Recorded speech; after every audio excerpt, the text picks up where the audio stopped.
Every week, I look at how traditional finance and digital assets are colliding, and right now, the shift is accelerating.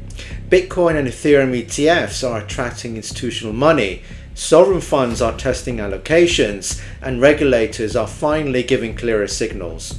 In this video, I'll break down why this matters for everyday investors like us and how part of your portfolio might actually benefit from this transition.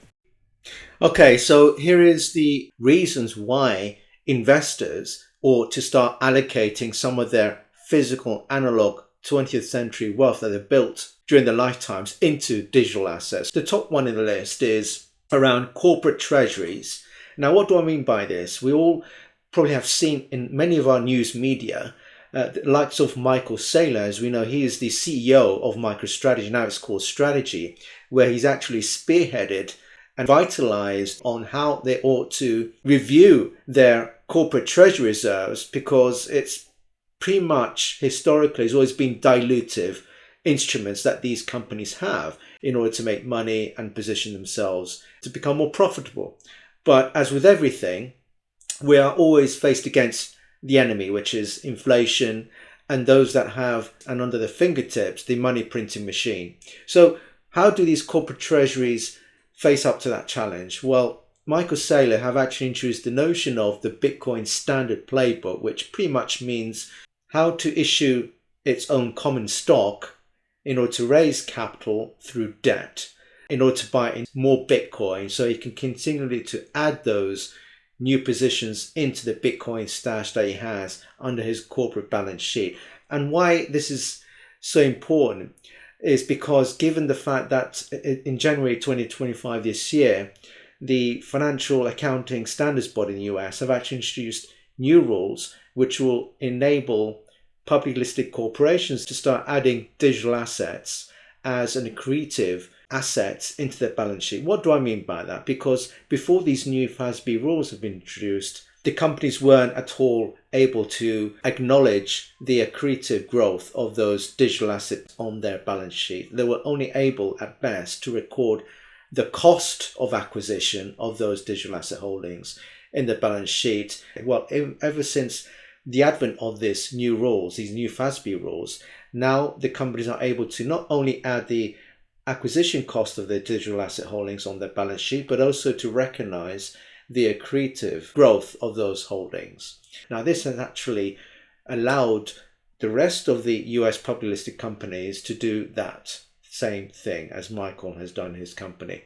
And now we are starting to see a new wave or trend of these companies to become effectively digital asset treasury companies, to raise debt so they can continue to add and buy digital assets, whether it's Bitcoin, Ethereum, XRP, CRO, and all the other digital assets that have that economic value, whilst continue on with their operating business. So it's like kind of a way to rehash their old corporate treasury assets around cash, bonds, and sovereign debt, which are very dilutive because they all can be debased and devalued over time, and they were losing money. So they had to come up with a much better way to remove some of those dilutive instruments in their treasury reserves into one of digital asset holding, which, as we all know, it's a growth industry, as with AI.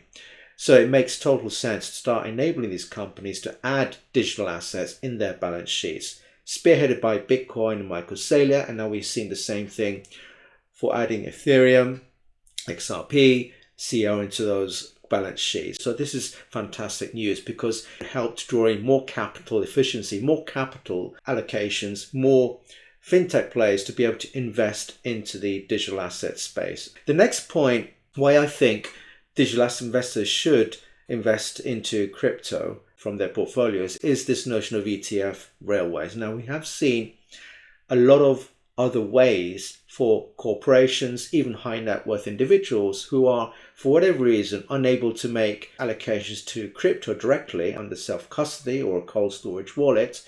Well, we are starting to see a plethora of these ETF instruments. We are all familiar with the Bitcoin spot ETFs, which have been approved by the US SEC in January 2024. And ever since the successes from that, we are seeing or have seen similar approvals by the US financial regulator on the Ethereum spot ETFs. As quite a few of my videos I explained on this, we are seeing a basket of crypto-related ETFs as well as some additional crypto-specific ETF products like XRP ETFs, even CIO ETFs. Solana ETFs is another classic one. So what I'm trying to say is there is a lot of crypto-related ETF products that's been released and approved in the financial markets in the US and elsewhere, where it provides another way for corporations and high net worth individuals. They can now get some underlying crypto exposure by purchasing these ETF shares. It lowers the friction, as I said before. It would also help accelerate mainstream adoption by integrating into traditional brokerage accounts. So this is something that, again, is positive. We can't completely divorce ourselves. When I mean divorce, I mean crypto, digital assets and Bitcoin from TradeFi. We need TradeFi because that's where the majority of our fiat wealth is held. So anything that enables that bridging between capital inflows from TradeFi into digital assets is a good thing, because at the end of the day, the blockchains are decentralized.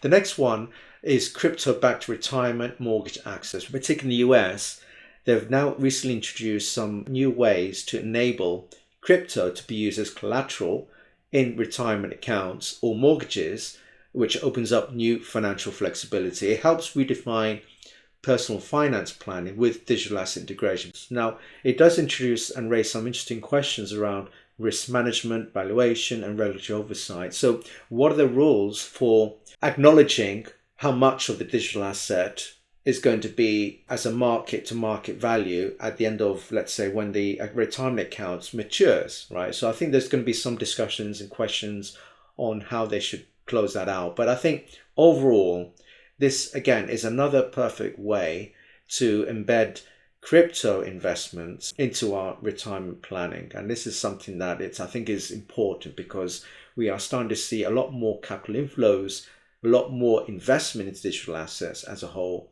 also touching the realm of IRS accounts, retirement accounts, and even use as collateral for opening up new mortgage accounts with your lender. So I think this is a good thing. Moving on to the point around sovereign institutional adoption. I've already talked about this in the earlier points, but it's fair to say that we are seeing a lot more institutions, a lot more corporations, both public and private equity firms, investing part of their dilutive fiat into digital assets and hold that in their treasury reserves. I've talked about that.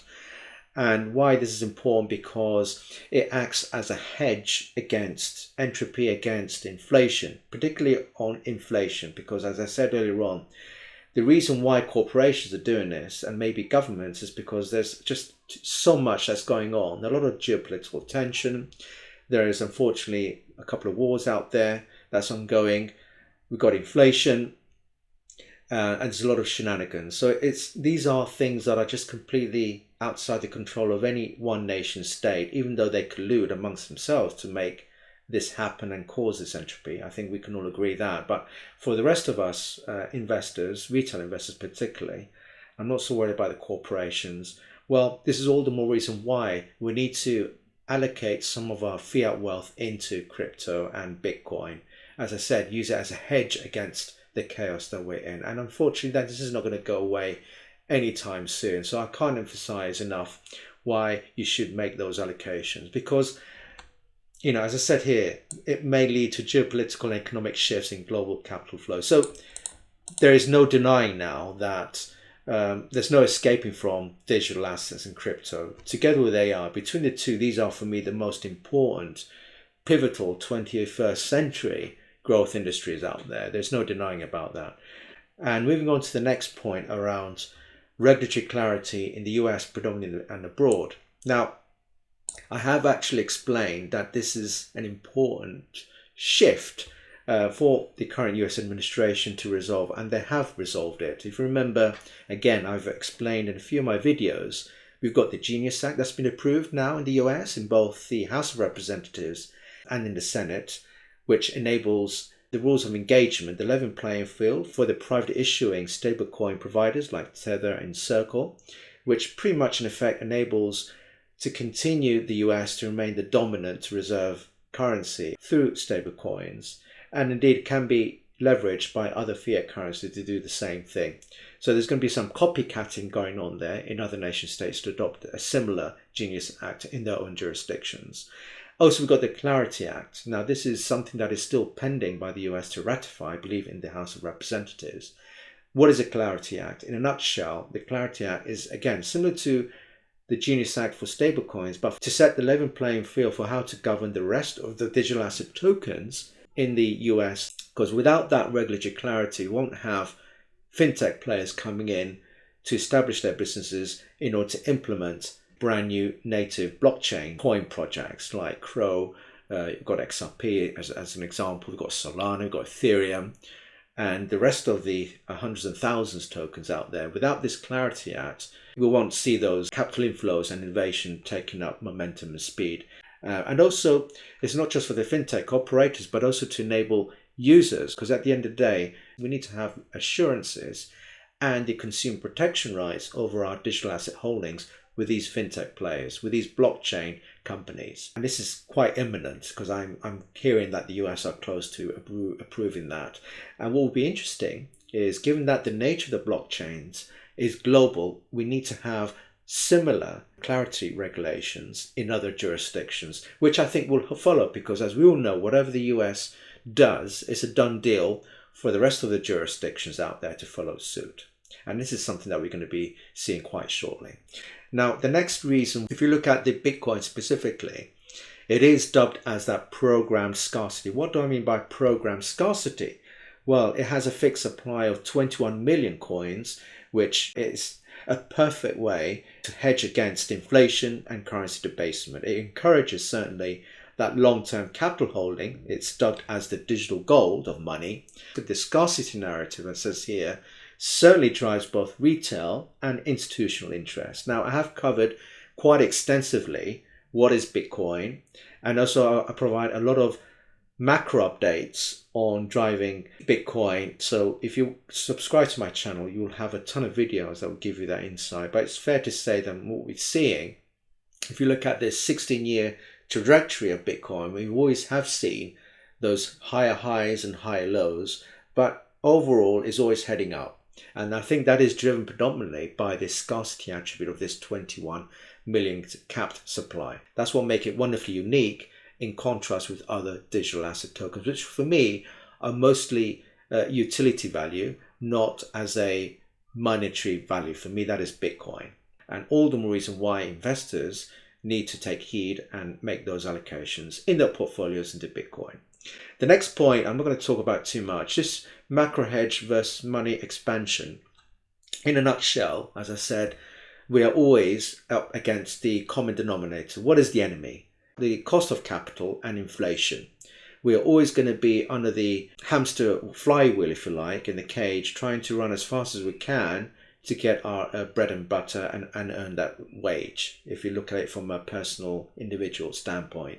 The same can be said for corporations, right? They're always trying to find ways to have the Treasury reserve that is floating above the cost of capital and inflation, which is pretty much oscillating around 10% upwards. That is, for me, the real rate of inflation, not what the governments keep selling us, this famous 2% CPI. That is not the case. And we all know that is a fallacy and it's untrue.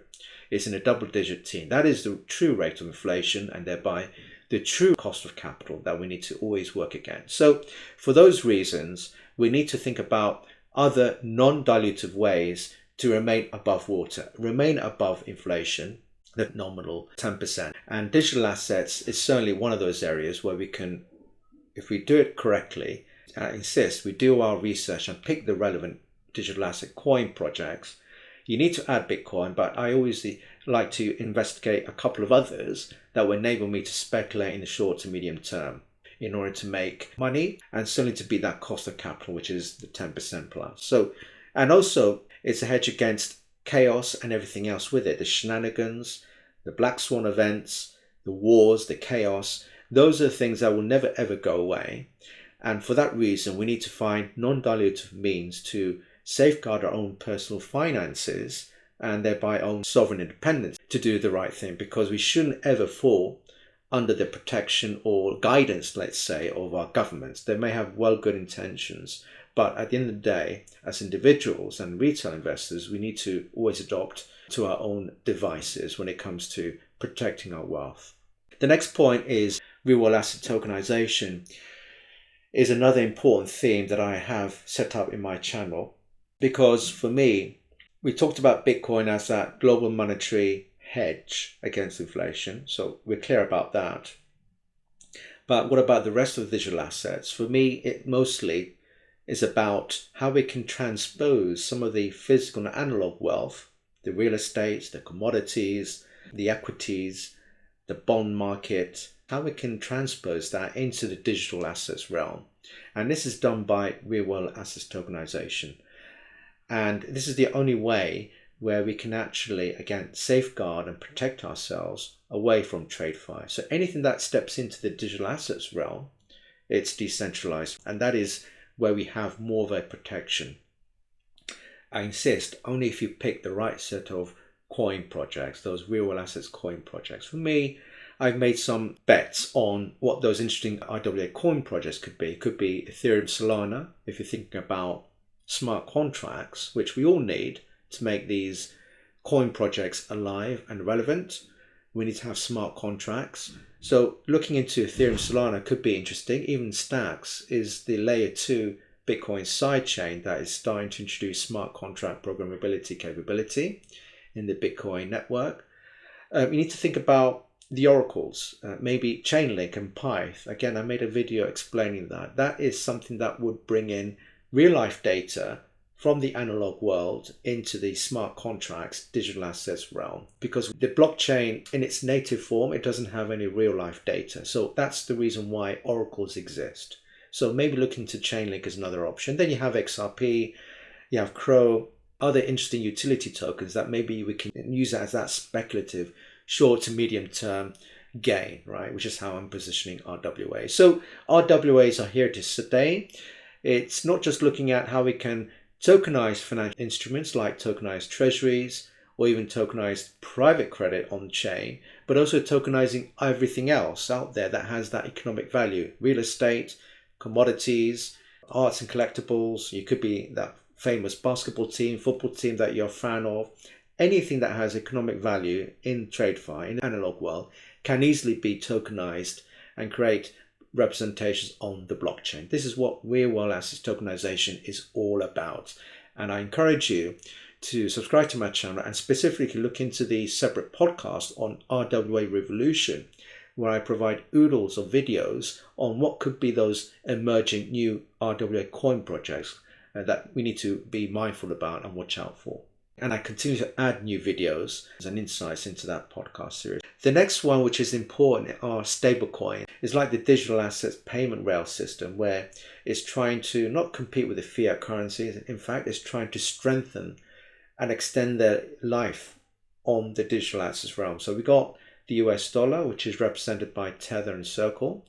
These are private issuing stablecoin operators in the US to, like I said, extend the life of the US fiat onto the digital payment rail system. That is what stablecoins are all about. It certainly enables to reduce that friction in trade, remittances, and global finance because it provides that 24/7 operation. It removes the middlemen, right? We don't have to worry about the likes of Visa. We don't have to worry about the bank-to-bank transfers taking several days to settle. It cuts and obliterates all of the middlemen from that supply chain settlement space. It even cuts down on the fees, right? We're talking about just a few of a cent per transaction in remittances and clearances of those transactions because they are instantaneously settled on chain. This is another advantage that blockchain provides. So this is what stablecoins offer because they work on chain. And also the regulatory clarity around stablecoins, governed by this US Genius Act, as I said before, it's just been recently approved, is going to now enable widespread adoption. This is why it'll be interesting to see how other nation states catch up on what the US have spearheaded and done. Moving on to network utility, there are other types of digital assets. I made an earlier video where I explained for me what is the makeup of crypto industry. It's digital capital, which is Bitcoin.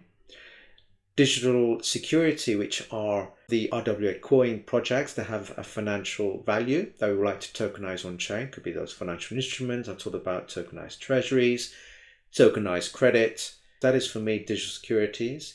And then you have other utility tokens out there. These could be technological, it could be that has a certain value attached, could be those smart contract blockchains, Ethereum, Solana. Those are for me digital utility type tokens. Then you have digital art, which are like the NFTs and the meme coins, those that really are not meant to be treated as speculative investment digital asset tokens, but nonetheless just for fun. As a word of caution, I would really stay away from investing into meme coins and NFTs. It's not meant to be used as making money, right? Because this is where most of the pump and dump schemes are categorized under, right? So we need to really steer away from meme coins and NFT. That is my own personal opinion about it, at least, okay? And then lastly, which I think is very important, is around demographics and wealth transfer. Now, if we look at our parents, right? So I'm a Gen X, my parents are baby boomers. Between us, we need to think about what is the best way to transfer our wealth to the younger generations, the millennials, the Gen Zs. They're not going to be at all thankful if we're going to be passing, let's say, our houses portfolio to them, because they're going to be susceptible to inheritance tax. And there's an awful lot of headache attached to the upkeep and maintenance of the real estate on their side, right? They have to worry about continual cost of taxation, council tax, upkeep tax, home insurance tax, service charge tax. There's hundreds of taxations that the Gen Zs will need to worry about if they're going to be receiving, as part of the wealth transfer from us, real estate properties. So that is a headache. And this is something I always advocate against divesting away from, particularly if we're not talking about premium real estate, which is really reserved for the super duper rich, because we're talking about billions of dollars worth of premium real estate, like in central London, could be in Manhattan, New York.